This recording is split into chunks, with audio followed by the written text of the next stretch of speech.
太皇太后吉祥，皇上吉祥，皇后娘娘吉祥。罢了，这答案有没有想出来？太皇太后，奴婢脑子实在太笨了，所以到现在答案还没有想出来。哦，那你可得要抓紧啊，这转眼就要正午了。不好意思了，龙小弟，5时一到，我就会马上逃出宫去，我们也许就再也见不到面了。太皇太后，您跟皇上在这，奴婢实在太紧张了，能不能到门口去想啊？哀家准你了。哀家倒要看看你这小丫头还能耍出什么小花样来。奴婢绝不敢耍花样，多谢太皇太后，奴婢告退。慢着，叶欢，外面日头大，这赏你一把扇子，因为你那小脑袋瓜子被晒伤了，更想不出来了。多谢。等等，那扇子上有皇上新题的字吧？拿给哀家看看。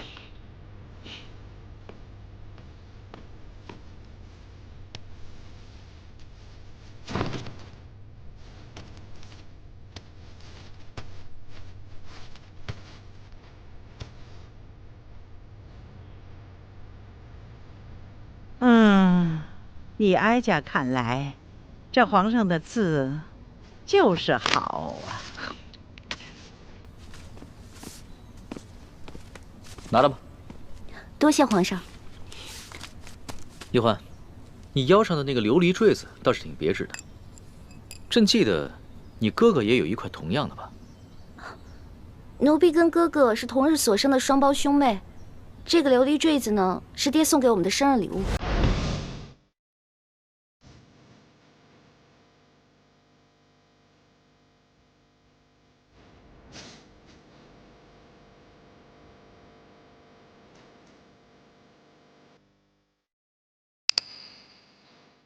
皇上，请看，这是一种特殊的药汁，用它写字，干后字就会消失，不留下任何痕迹。但是，透过这个彩色的琉璃坠，已经消失的字就会显现出来。是吗？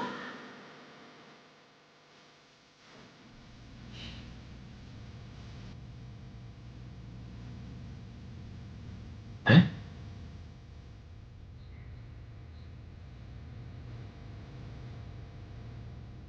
哎，还真是，这个字又显出颜色来了，而且字体还变大了。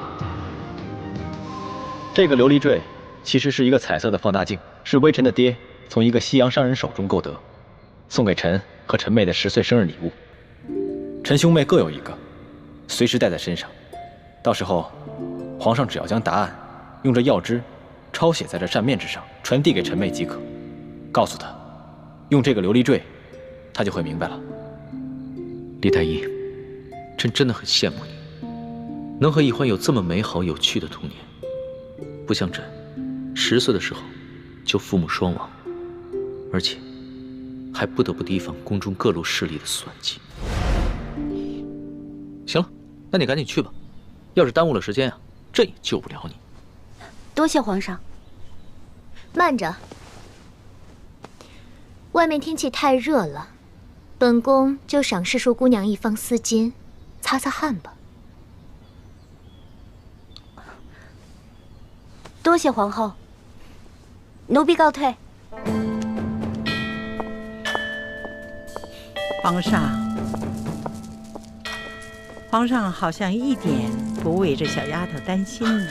皇祖母，叶欢她只是本性纯良，并不是笨，孙儿相信她一定能想到答案的。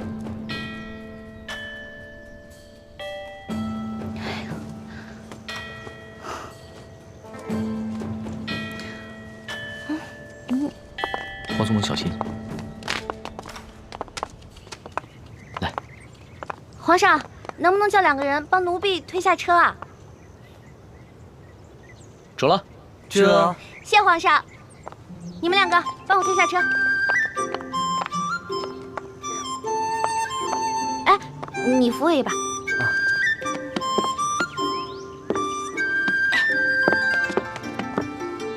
走吧。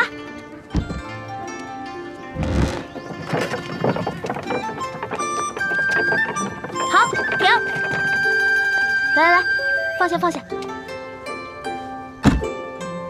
那个，你再来扶我一下。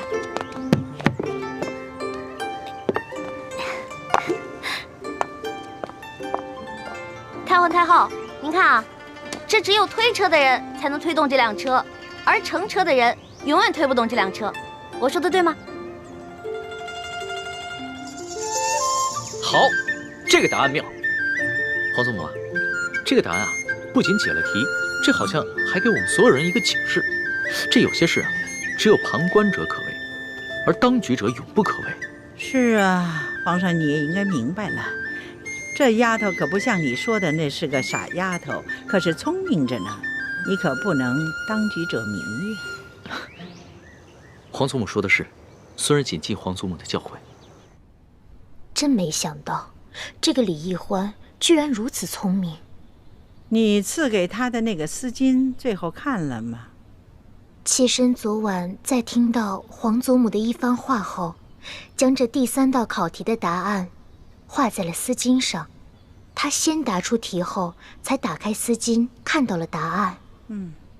你果真聪明，哀家一点你就通。啊，你的相助啊，皇上和李易欢是心知肚明的，尤其是皇上，对你的大度会暗中感激的。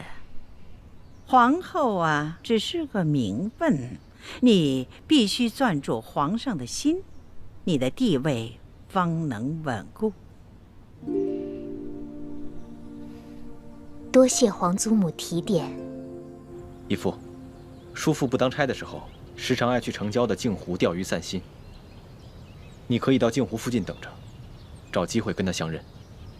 好，到时候我就假装跟他邂逅，绝口不提你和易欢。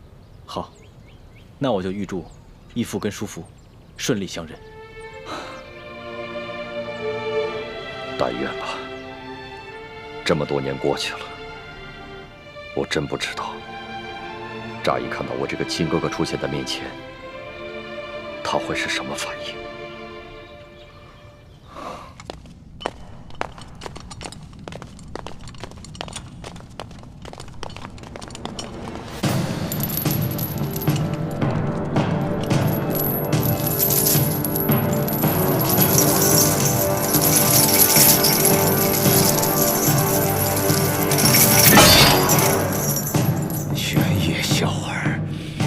终于赶来见老夫了！鳌拜，在牢里待了这么多天，想明白了吗？可有悔恨之心？老夫当然有罪。老夫这第一罪，当年不该冒死从乱军中救回太宗皇帝。老夫第二罪，不该征战沙场，出生入死，为你们爱新觉罗家族打下这片江山。老夫第三罪，不该对先帝于众尽心尽力地辅佐你这个黄毛小儿。老夫第四罪，明知你翅膀硬了，要来诛杀老臣了，要独揽大权了，老夫未能先下手为强，除掉你这个昏君。事到如今，你还睡在几十年前的功劳簿上，丝毫没有反省。你圈地害民，党同伐异，欺君罔上，弄权误国之罪。要不是你当年救过太宗皇帝，要不是你为大清朝立过那么大的军功，朕就算砍你脑袋100遍都不为过。老夫现在是做了阶下囚，这一生的功过随你红口白牙怎么说。但是玄烨，我告诉你，你不要以为你除掉了老夫，你的皇位就能够坐稳了。在你身边潜伏着2条毒蛇，他们随时都会要了你的命。你说的什么意思？朕不明白。那老夫就告诉你，你以为李建清和李易欢兄妹2人是真心对你效忠的吗？他们实际上是在挑起你我君臣之间内斗，居心叵测。他们帮助你擒拿住老夫，只是为了骗取你的信任罢了。在你未动手之前，那个李建清就来找过老夫，把你的计划悄悄地告诉了老夫。老夫只是一时拖大，以为就凭你训练的那几个会摔跤的少年，怎么能拿下老夫这大清第一勇士呢？也没料到那李氏兄妹二人居然会反水，这才让你侥幸的险胜了。皇上，鳌拜这会儿也许说的是实情，难怪他事先就服下了解药。你让李公公赐给他的毒茶也失去了效力，也许真的是有奸细给他透露了风声。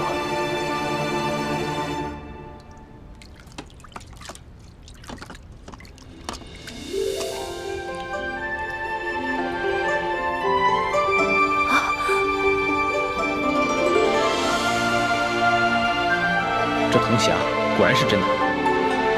欢妹，你太厉害了，这么艰巨的任务居然被你完成了。是谁啊？平时老说我这个不行那个不行的，现在知道夸我啦？欢妹，我是你大师兄，又是你未来的夫君，你做对了，自然该表扬；做错了的，自然该批评。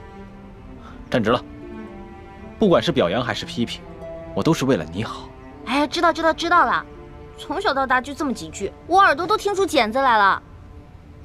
欢妹，我发现进宫以后，你越来越讨厌我了。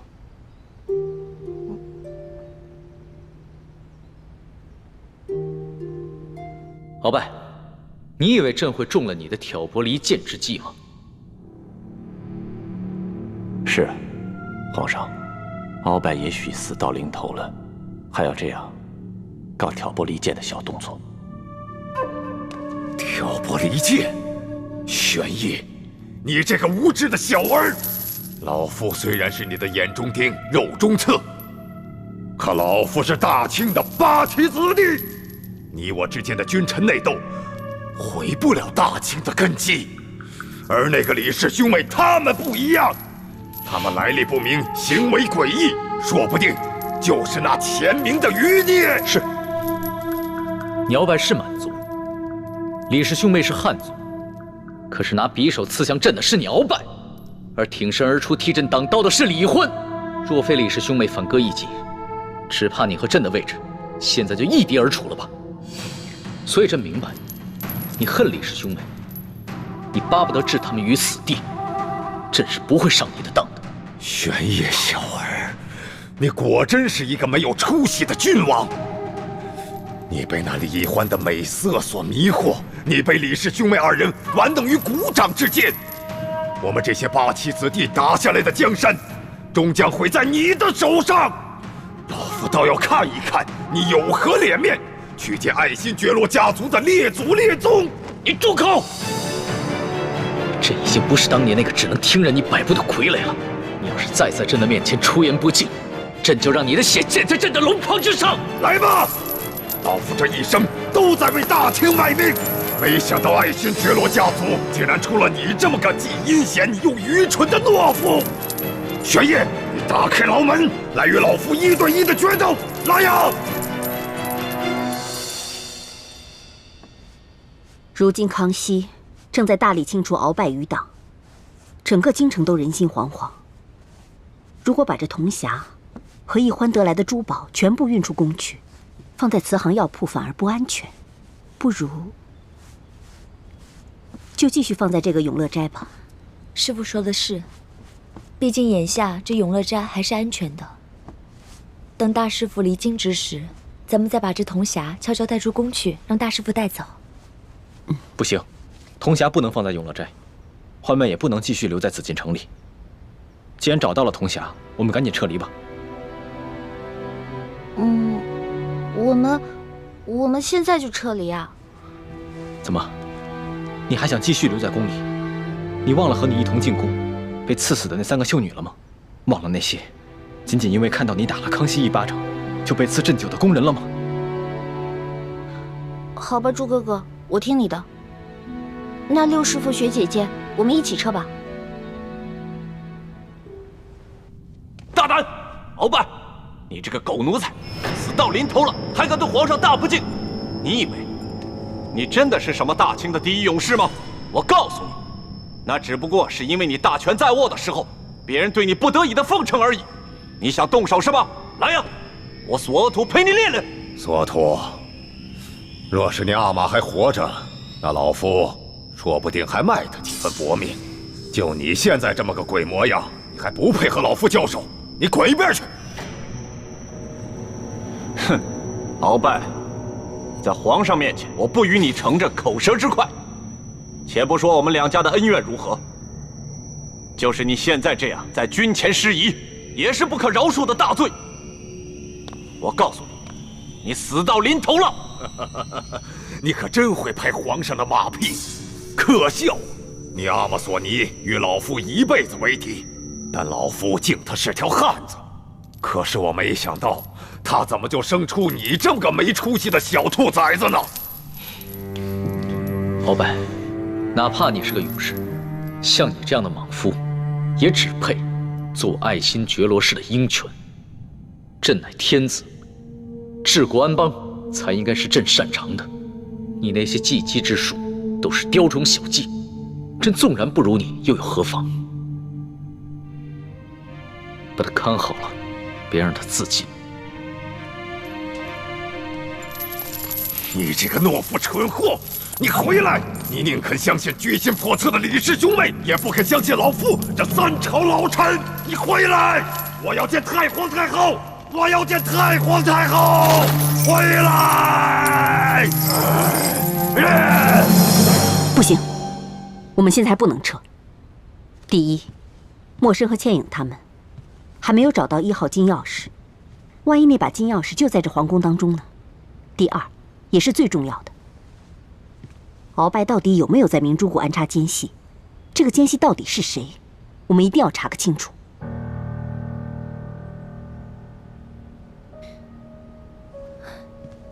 大师兄，要不这样吧，你跟易欢先撤吧，我和六师傅继续留在宫中，剩下的任务就交给我们吧。哎，不行不行，怎么能把你们两个留在宫里呢？我们要共同进退。太子，如今康熙对你和易欢极为信任，想要查出明珠谷中的奸细到底是谁，你们比我和倾城的机会大很多。眼下的确还不是撤离的时候。六师傅，是我思虑不周，我只想着让易欢赶紧离开康熙，以免受他蛊惑。一时情急，居然把查奸细这等大事抛在脑后了。太子，你平常行事的确很冷静，但是有些事情牵扯到易欢的时候，就很容易冲动。义父，你还是尽快跟叔父相认吧，说不定叔父知道鳌拜潜藏在明珠谷的奸细是谁。也只好如此了。不过，不管结果如何，这件事情你都不要告诉易欢，更不要告诉倾城，还有你六师傅。义父，其实倾城和六师傅跟易欢真的不一样，他们的嘴巴都很紧。我不是不信任你六师傅，只是我身为大明义士联盟的盟主，却有一个在清廷皇宫任大内总管的亲弟弟。这件事情如果传了出去，我又有何面目去见联盟的同仁呢？徒儿明白了，但愿叔父顾念骨肉亲情，能投靠咱们联盟，做咱们的内应。我总是觉得有点不太可能，但愿吧。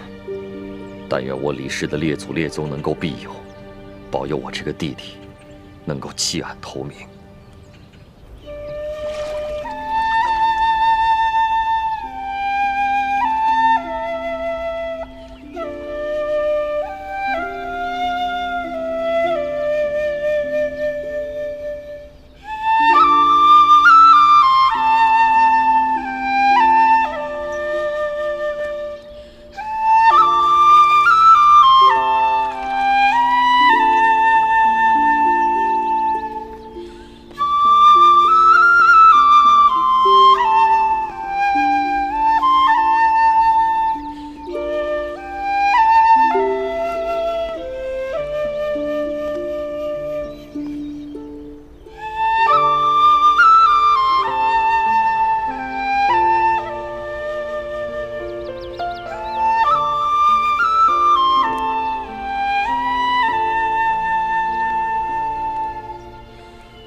管家，你现在吹的是什么曲子啊？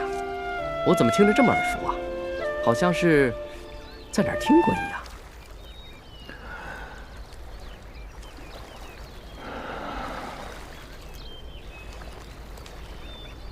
这个曲子是我家乡的小调，名字叫做《忆亲人》。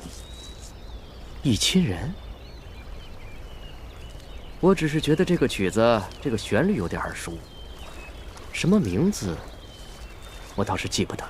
这首曲子是我老爹在世的时候最喜欢吹的，我的弟弟也特别爱听。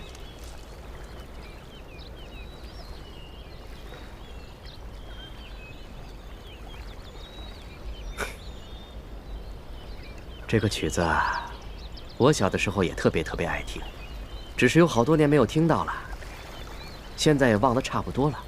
真没想到今儿在这儿听到了。客官莫非也是陕西榆林人士？没错。那你可记得皂角村中有一户姓李的农家，那户人家有一对孪生兄弟，哥哥叫李德禄，弟弟叫李德福。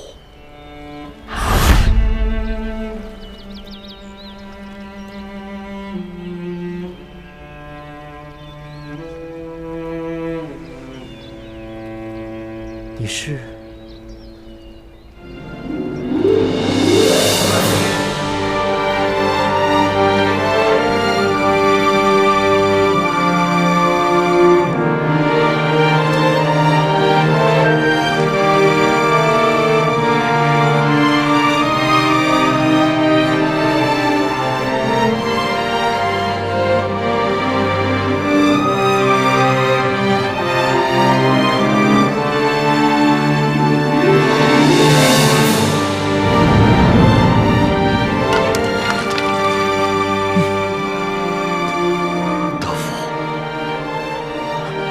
认得哥哥吗？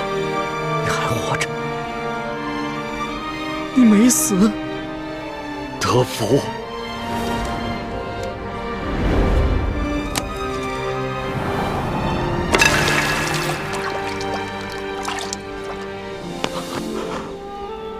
德福，真没想到，哥哥在有生之年还能再见到你。我原本以为你早就不在人世了，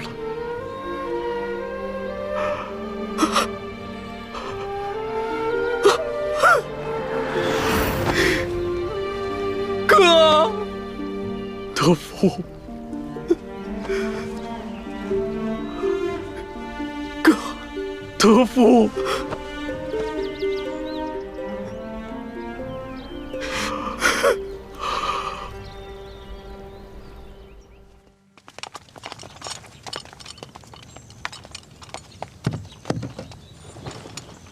哎，是寿姑娘。索大人，什么事儿这么着急啊？我告诉你啊，我在这鳌拜府当中又发现了一间小小的密室，这打不完的解药说不定就藏在里面。可是这些工匠呢，笨手笨脚的打不开那个机关。我想这怎么办呢？我想来想去，就想到了史淑姑娘你。我也不知道能不能打开，但是我去试试吧。哎呀，太好了，快请吧，走。大哥可成家了，嫂子可贤惠，有几个子女？成家了，有3个孩子，2儿1女。至于你嫂子，她早已不在人世了。是啊，这世道原本就不太平，又有几家人能够骨肉相守的。大哥即便如此不幸，也比小弟强多了。当年你引开追兵之后，我就一个人在外四处流浪，到处打听你的下落。后来多尔衮把我抢了去，在他府上做了奴才。几年之后，他见我做事机灵，就把我净了身，送到皇太极身边伺候。那时候我本已有了心仪的姑娘，却被迫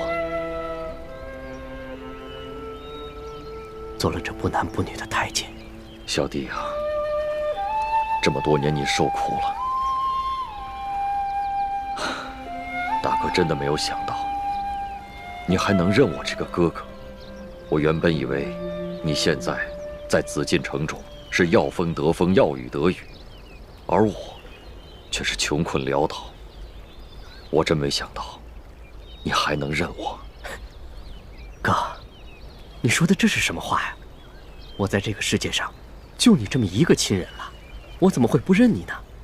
哥，我如今有了用不完的金山银山，正愁没人跟我分享呢。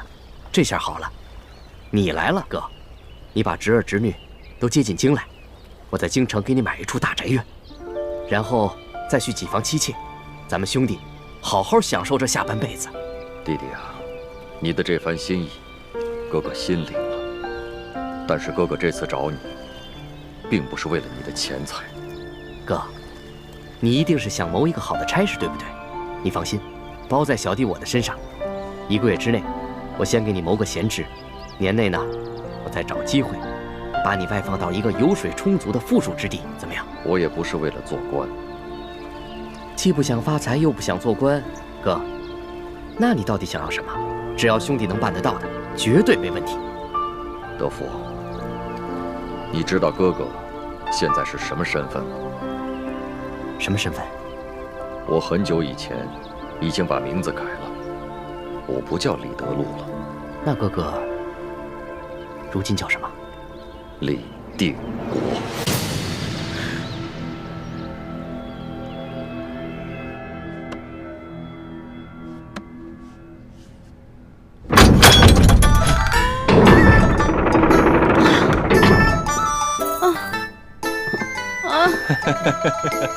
累死我了！哎呀，世淑姑娘，真是辛苦你了啊！左大人吃。左大人，我查看一下。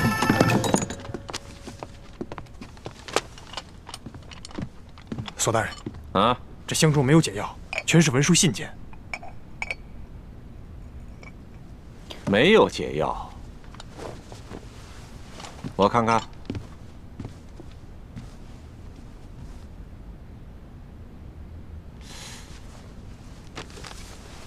嗯，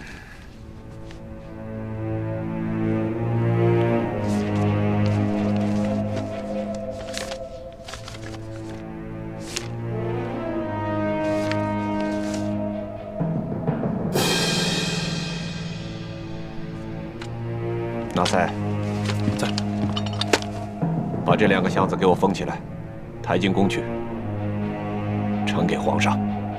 德福，你可愿意跟哥哥一起共干一番大事业，光复我大明王朝？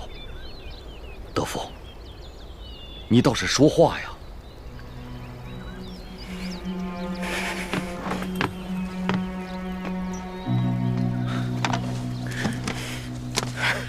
德福，你就心甘情愿地做大清的奴才吗？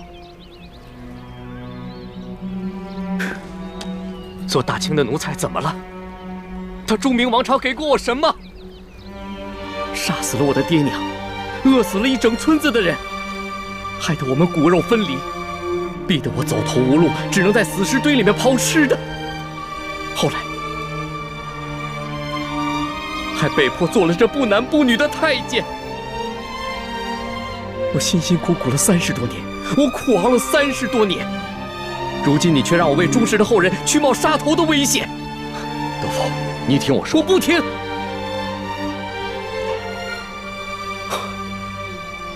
我知道，我听说过你李定国，朝廷还以为你战死在云南了，没想到你还活着，还组建了一个什么大明义士联盟。道不同不相为谋，你我都不必妄想劝动对方。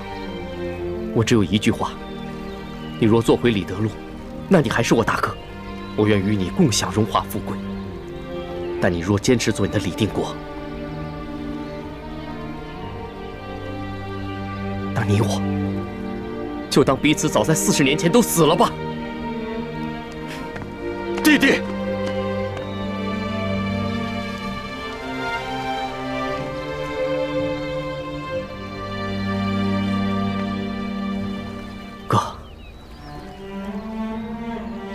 我最后问你一句：你是要做李德禄，还是做李定国？我李定国，生是大明的人，死是大明的鬼。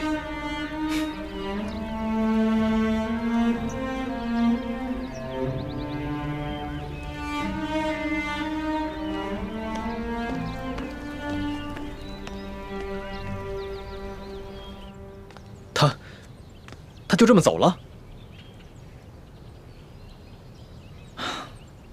我还指望着能从他那里打听到有关鳌拜内奸的消息。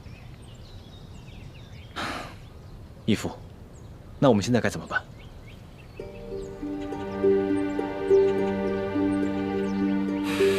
既然他贪图荣华富贵，甘为大清走狗，那我就当他40年前就已经死了。现在的他，就只是大内总管李德福，不再是我的弟弟。你们以后行事，一切以我联盟利益为重，切不要顾及我和他的兄弟之情。他中了鳌拜的大补丸之毒，现如今，鳌拜被关进了天牢。若没有康熙的手令，谁也不能见他。鳌拜没有办法把美约大补丸之毒的解药给他。义父，你看，我是否要把彻底解除大补丸之毒的解药给他呢？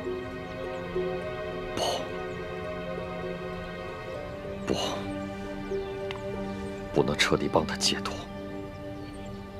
你在宫中多次试探他，以他的心机，这次我跟他相认，他多半会怀疑到你。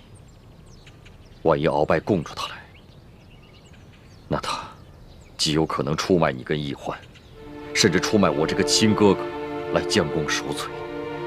那义父的意思是？眼下只能利用大补丸来控制他，这样一来可以保证你跟易欢在宫中的安全，二来你跟易欢在宫中行事，有他相助，也会便利一些。可他毕竟是您的亲弟弟，我跟易欢的叔父，我们这么做，未免也太……太子，你以为我如此算计，我的心里就好受吗？他可是当年我豁出性命去要保护的亲弟弟呀！可现在在国家大义面前，我没法再顾及兄弟之情。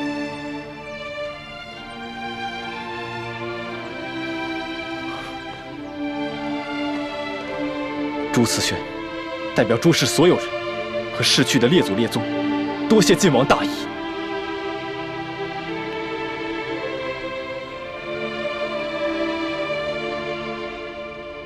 真没想到，李公公居然是我爹的亲弟弟，我的亲叔父。是啊，李公公为人圆滑自私，和义父完全是心性相反的两个人。可是朱哥哥，虽然李公公这个人圆滑自私，但是他是我爹的亲弟弟，我的亲叔父。他虽然不肯投靠我们，但是他也没做什么出卖我们的事情啊。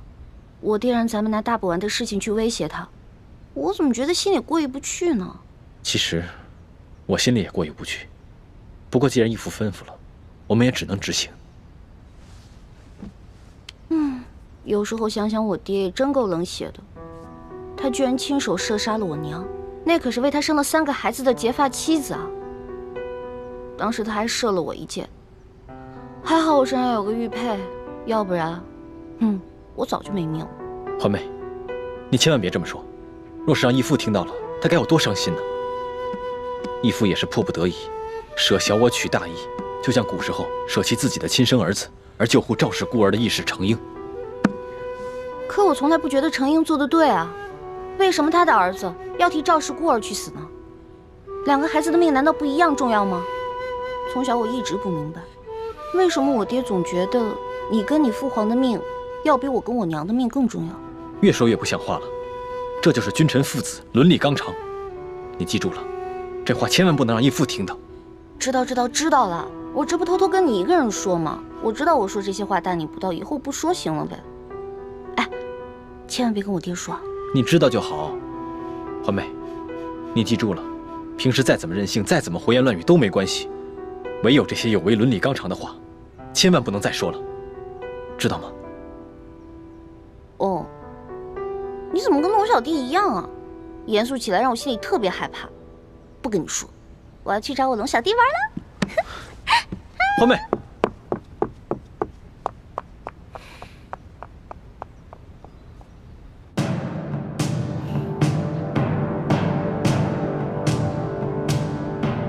你们都先退下，朕想静一静。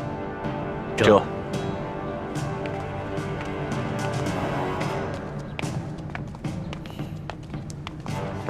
龙小弟，你也退下吧。今天怎么了？连龙小弟也这么严肃？你说什么？没什么。那奴婢告退了。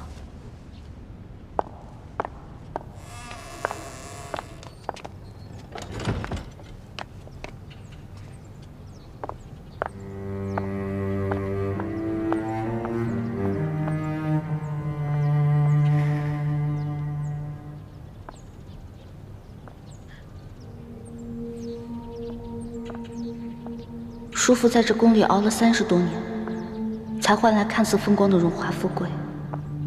而我爹，他为了光复朱明王朝，不惜杀妻灭女，戎马一生。我这一生啊，可不能像这兄弟2个一样。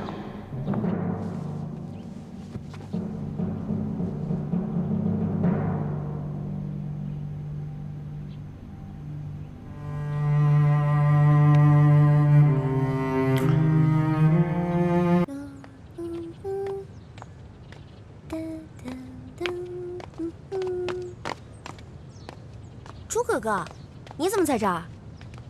我在等你回来。你走以后，我心里总是不安宁，老想着我刚才是不是把话说重了，让你不开心了。对啊，我就是不开心了。我逗你的，我哪有那么小心眼儿啊？一件事情放在心里憋那么久。你没生气就好。刚才我忘了问你了，今日在敖府可有什么发现？也没什么，不过发现了2箱信件，是鳌拜跟大臣们的往来信件。鳌拜跟大臣的往来信件？有没有呈给康熙？这个索额图一看到吧，重视的不得了，马上把信件抬到了御书房，交给了龙小弟。啊，这个龙小弟一看到信件以后，那个脸色就跟你刚才一模一样，严肃的不得了，让人害怕。太好了，不就2箱信件吗？这么开心干嘛？环梅，你不明白这2箱信件意味着什么？鳌拜把持朝政这么多年，朝中上下谁不赶着巴结？这2箱信件一定牵涉了许多不可告人的秘密。康熙如果顺藤摸瓜，一一展开追查，那整个清廷势必会闹得天翻地覆，人心惶惶。这样的局面，对我们来说自然是天大的好事。哦，我知道了。不过朱哥哥，如果朝廷大乱的话，这对咱们全天下的老百姓真的是件好事吗？自然是好事。只有把他们赶出山海关去，恢复我大明江山，这天下才能太平。哦。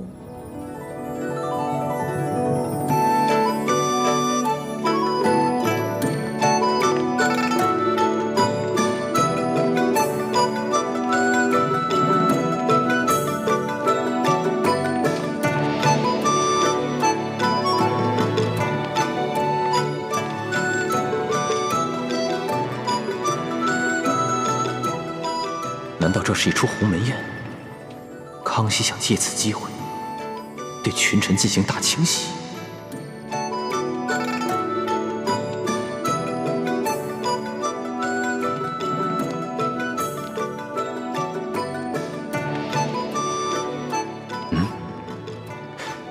这个御花园中必定埋伏了大量的兵士，我怎么没有听到半点异常响动？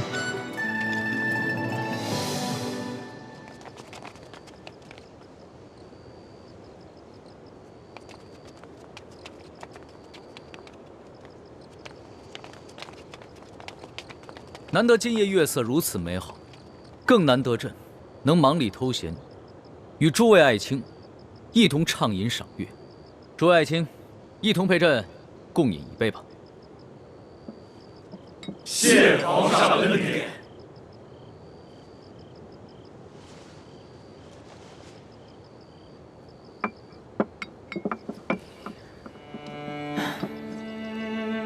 朕自8岁登基，至今已逾9载，却还是第一次如今夜这般，与诸位爱卿一同轻松享乐。回想起朕亲政前，无论大事小事，处处是鳌拜掣肘。纵然想与诸位爱卿一同饮酒赏月，君臣同乐，却不可得呀。来了，切入正题了。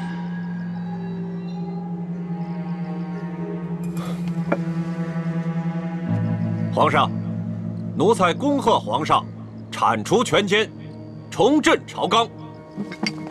奴才恭贺皇上，皇上万岁万岁万万岁！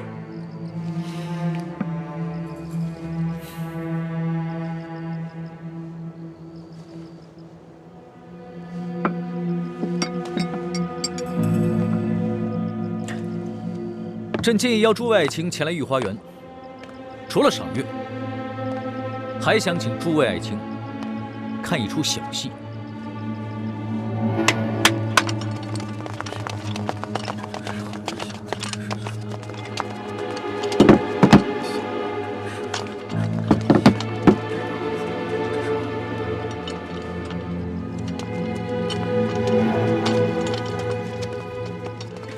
这2个箱子是朕从鳌拜府上的一个密室中搜得。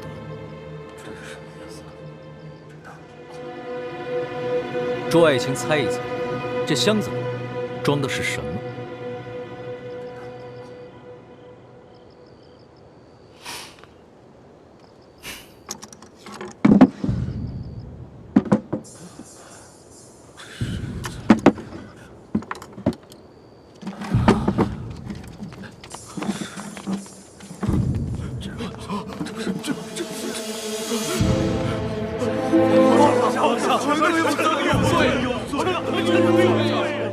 诸位爱卿，这是做什么？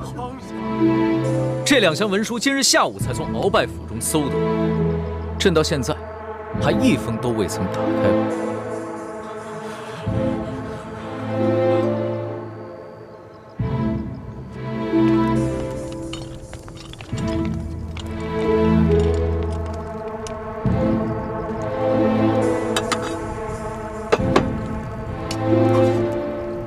这壶里装的是桐油，他想做什么？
交心提己的话，这些话不适合在朝堂之上说，只适合在这儿对着清风明月说。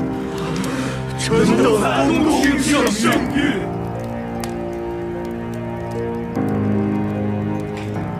朕知道，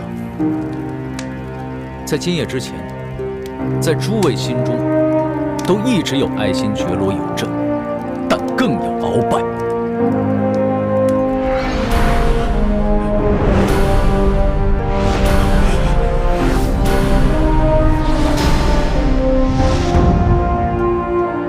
朕不怪你，鳌拜把持朝政多年，诸位若是不明哲保身的话，只怕就像苏克萨哈一样，落得个身死族灭的下场。你们委曲求全，也算是为我大清保存了实力，所以朕既往不咎。但自今夜始，诸位心中就只能有爱新觉罗，只能有朕。皇上圣明，皇上万岁万岁万万岁！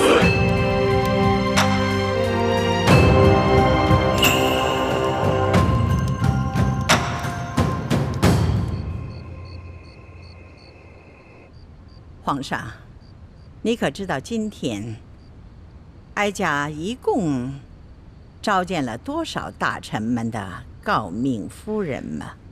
这，孙儿不知。从上午到下午，这慈宁宫就不得清静了。来看望哀家的这些诰命夫人多达40余人呢。有一些人还有些要求，都被哀家给回绝了。皇祖母，只怕他们都只是醉翁之意不在酒，借着探望的名义，想打探一下孙儿如何处理从鳌拜府中发现2箱密信之事吧。是啊，这些个人个个都像猴精似的，明明为此事而来，但没有一个就那么开门见山的指出来，而只是旁敲侧击的打听。所以呢，哀家也就给他们装个糊涂。皇祖母要是早一点给他们吃上一颗定心丸，也不至于他们担心害怕一整天呢。哎，这些人他们心里想什么？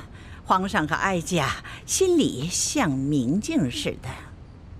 皇上，说实话，哀家以为你最终会选择宽恕他们，但没想到你会用这种火烧密信的方式，让他们的心病一了百了，死心塌地地对皇上臣服。这就要感谢皇祖母平时的教诲了。皇上，你真是长大了，今后只要你在儿女私情上能够稳重，不乱心智，哀家就放宽心了。什么？康熙用一把火把那些密信全都给烧了？真没想到，康熙是这么可怕的一个对手。鳌拜虽然残暴，却是有勇无谋，反倒比康熙好对付。这次我们真的是失策了。朱哥哥，那我们对手这么强大，要不然咱们放弃算了。不行，对手越是强大，我们越不能屈服。我一定能想到办法打败他。这个天下只能姓朱，不能姓爱新觉罗。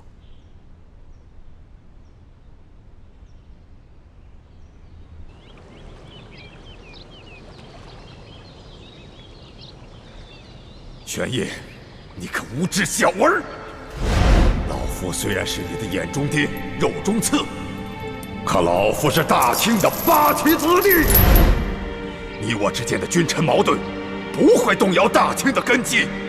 而那个李氏兄妹，他们不一样，他们来历不明，行为诡异，说不定就是那反清联盟的余孽。玄烨小儿，你果真是一个没有出息的君王。你被那李易欢的美色所迷惑，你被李氏兄妹2人玩弄于股掌之间。我们这些8旗子弟打下来的江山，终将要毁在你的手上。老夫倒要看一看，你有何脸面去见爱新觉罗家族的列祖列宗。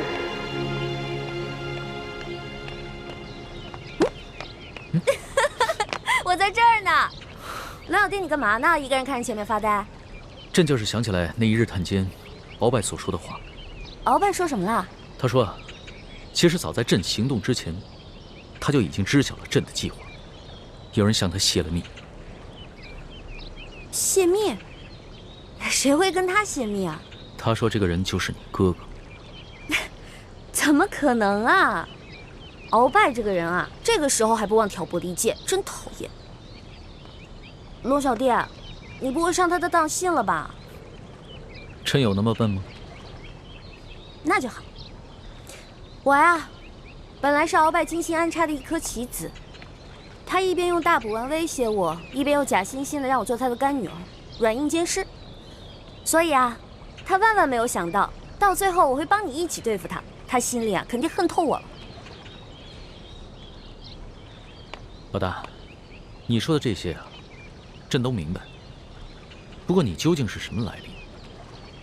我就是李欢啊，也是你的笔墨诗书小丫头啊。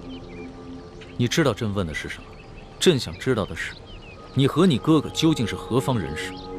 你们的出身，还有你的那些师傅们，为什么会教给你们这么多的学识技艺？你看，你说不会上当，但是现在还是在怀疑我们，对吧？朕哪有怀疑你们呀？朕不过就是起了好奇心罢了。龙小弟啊，你不知道，我们这些跑江湖的呢，有跑江湖的规矩，尤其是我那些师傅们，都是不愿意做官的隐士。师门有师门的规矩，我不能透露。我要讲细腻，但同时，我又不想骗你。这样吧，如果你相信我们兄妹，那我们就留在宫里，为你效力；但如果你不相信我们兄妹的话，那我们就离开紫禁城，再也不出现在你面前，可以了吧？老大，朕不过就是随口问问，你要是不愿意回答就算了。用人不疑，疑人不用，朕自然是相信你们兄妹的。这鳌拜啊，本就在宫中安插了许多奸细，极有可能是上次给朕下毒的那个内侍向鳌拜透露了秘密。鳌拜不过是想嫁祸到你们兄妹身上罢了。你放心吧，朕一定不会中了鳌拜的挑拨离间之计的。还是你大气。老大，你的手伤还没好，这段时间啊，你就好好待在永乐斋休息吧。这山西大旱，朕还要忙着处理赈灾的事宜，还要清理鳌拜的余党，所以可能就没那么多时间陪你了。我知道了。今天康熙盘问你我的身世，显然是听了鳌拜之言，对你我已经起了防备之心。所以你以后一定要谨言慎行，千万别露出破绽。你不要幼稚地认为他真的会把你当成是老大，当成是朋友。可是龙小弟他说了，疑人不用，用人不疑，他是相信我们兄妹的。这话也就只有你会信。康熙8岁登基，在这风云诡谲的皇宫当中能够顺利长大，如今又不动声色地收拾了鳌拜，他的城府之深，远非你我可以想象。他对你我好，就像我们对他好一样，不过是为了利用而已。小师妹，大师兄说的对啊，虽然你是冰雪聪明的孩子，可是也太容易轻信别人了。你忘了康熙以前是怎么骗你的？徐姐姐，没想到他身为皇上，居然撒那么荒唐的谎。皇帝就不会撒谎了吗？皇帝是全天下最会撒谎的人，否则如何骗得所有人都臣服于他呢？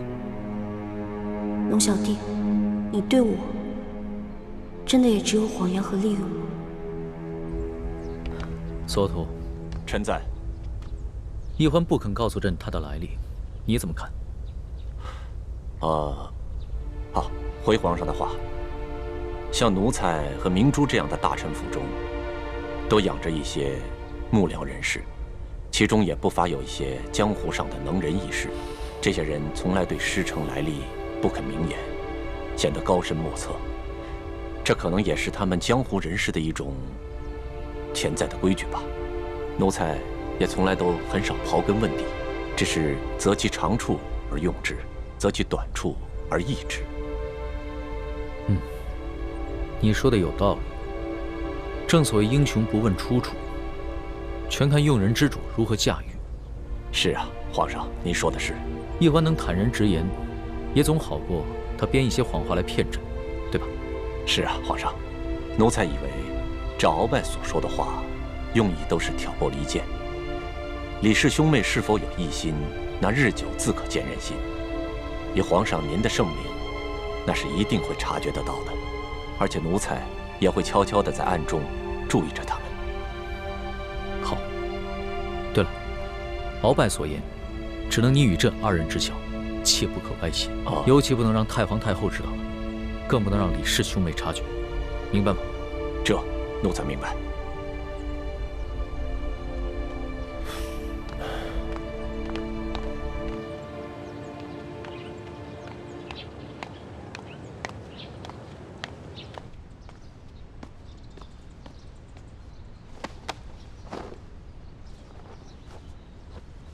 奴才索额图叩见皇后娘娘。索大人不必多礼，平身吧。谢皇后娘娘。你们都下去吧。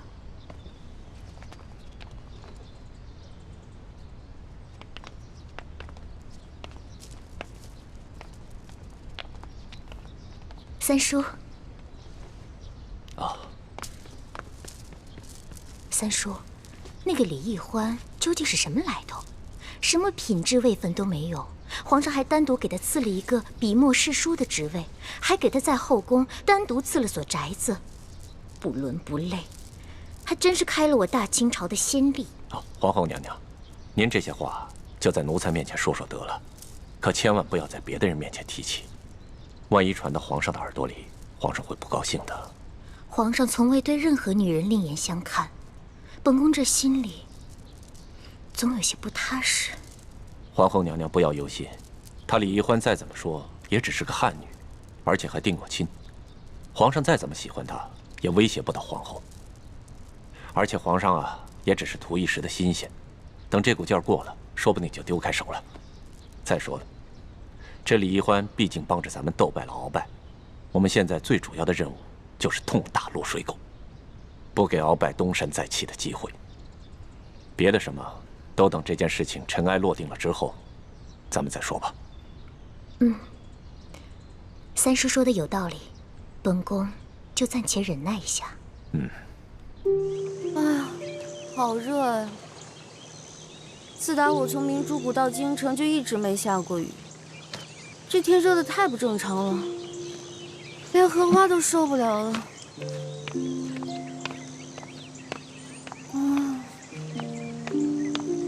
诗书姑娘，原来你在这儿啊！皇上啊，宣你去用膳呢。最近山西直隶两省大旱，后宫已经多日不沾婚了。皇上为了潜心祈雨，也好久没有开荤了，让我去用膳。难道皇上准备了什么好吃的，叫我悄悄过去打牙祭？诗书姑娘，这可是连皇后都没有得到过的恩宠。看来皇上对你还真是与众不同。谢谢李公公，让我去吃好吃的啦！快去快去！小丫头，你别得意，当初中堂大人可比你还受宠，到如今还不是在天牢中等死吗？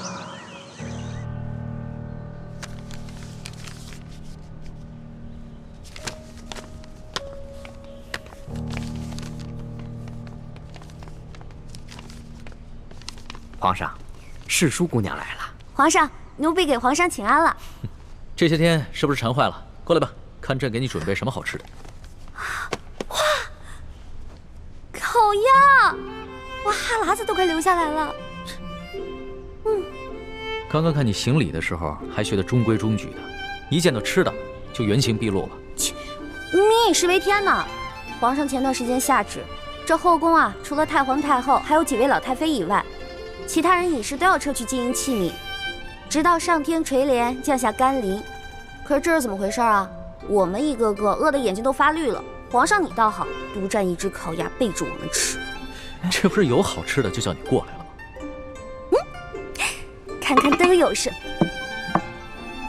哎，这除了烤鸭以外，你吃的跟我们都一样啊？怎么，在你心中，朕就只能是一个口是心非、不能以身作则的昏君呢？你看，你看，我什么时候这么说的？我才没有那么说呢。这山西直隶等省接连大旱，饥民遍地，朕也有言在先，天子要与庶民一样，同甘共苦。所以，朕只有这些清粥小菜了。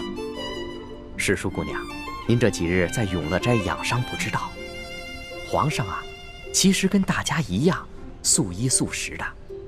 太皇太后啊，实在看不下去了，就下了一道懿旨，今天给皇上加了一道菜。这不仅是太皇太后的懿旨，也是太皇太后对朕这个孙儿的一片慈爱之心。朕不忍负了他老人家之意，也不愿意违背自己祈雨的诚心。朕第一次见你的时候，你就特别爱吃烤鸭，所以就特意把你叫过来，让你替朕把这盘烤鸭吃了。皇上，你都瘦了。你的注意力终于从这烤鸭身上转移到朕身上了，能不能别取笑人家呀？那朕瘦了，你心疼吗？心疼。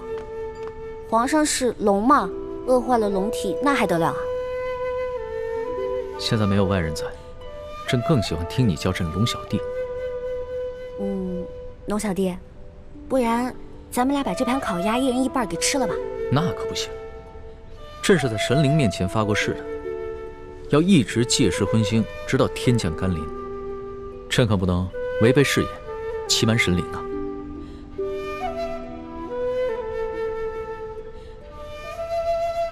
你一直看着朕做什么？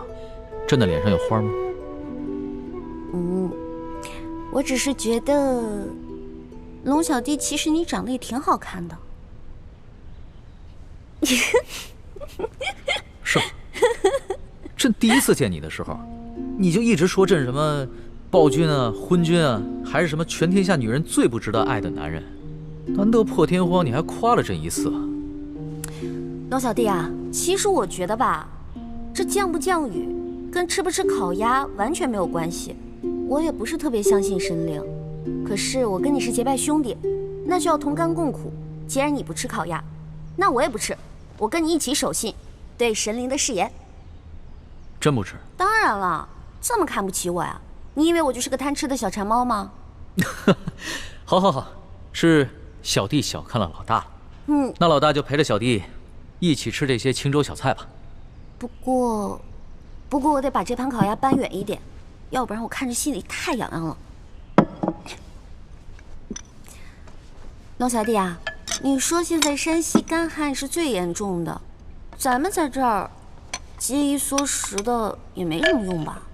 所以啊，朕已经命了山西巡抚刘德昭建驿馆安顿灾民，开官仓赈灾。朝廷呢也拨了一些赈灾银两，还令地方官每隔10里打一口深井，帮灾民抗旱。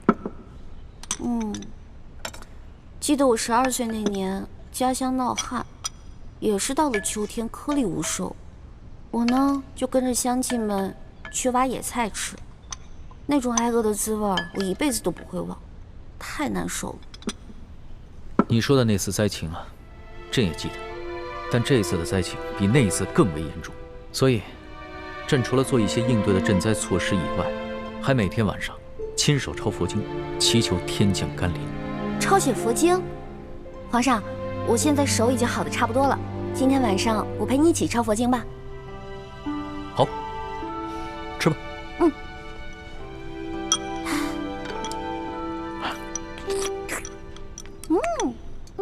好吃。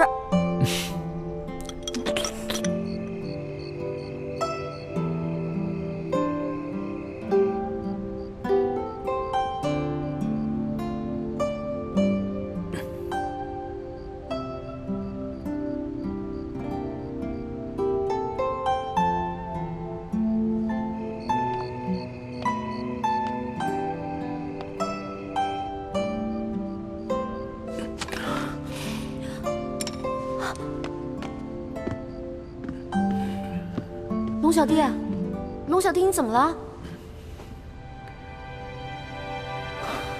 来人啊！来人！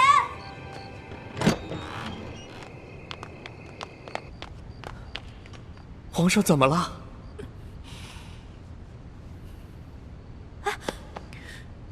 这手怎么了？